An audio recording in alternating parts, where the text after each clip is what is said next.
Salam sepak bola dengan Bung Risma di sini. Rekan-rekan sekalian tentu sudah mengetahui hasil dari undian fase grup Piala Asia 2027 yang menempatkan Indonesia di grup yang berat. Katanya berada di grup yang berat.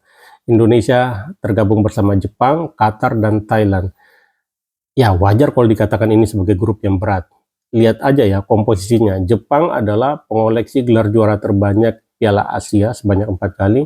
Qatar adalah juara Piala Asia dalam 2 edisi terakhir, dan Thailand adalah raksasanya Asia Tenggara, tim Asia Tenggara dengan peringkat FIFA tertinggi. Jadi, apakah Indonesia masih punya peluang berada di grup yang berat seperti ini? Sebagai catatan rekan-rekan sekalian, komposisi fase grup yang dihadapi Indonesia di Piala Asia 2027 ini, kalau rekan-rekan perhatikan, sebenarnya sama dengan apa yang kita dapatkan di Piala Asia 2023. Kalau rekan-rekan ingat, di Piala Asia 2023, kita tergabung bersama Jepang, Irak, dan Vietnam. Komposisinya hampir sama.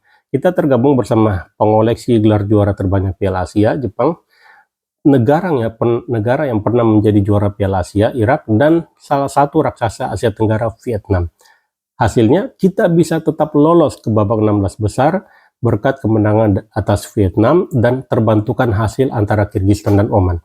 Nah, rekan-rekan sekalian, intinya saya ingin mengatakan bahwa kita memang tergabung di grup yang berat di Piala Asia 2027, tetapi peluang untuk lolos ke babak 16 besar itu masih ada. Sebagai catatan rekan-rekan sekalian, di aturan turnamen ini ada 6 grup.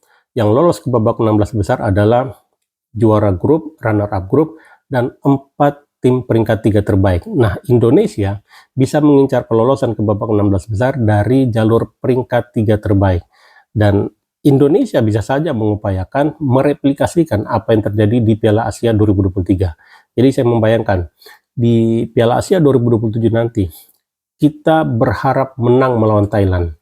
Ya, menurut saya kita masih mungkin untuk menang melawan Thailand.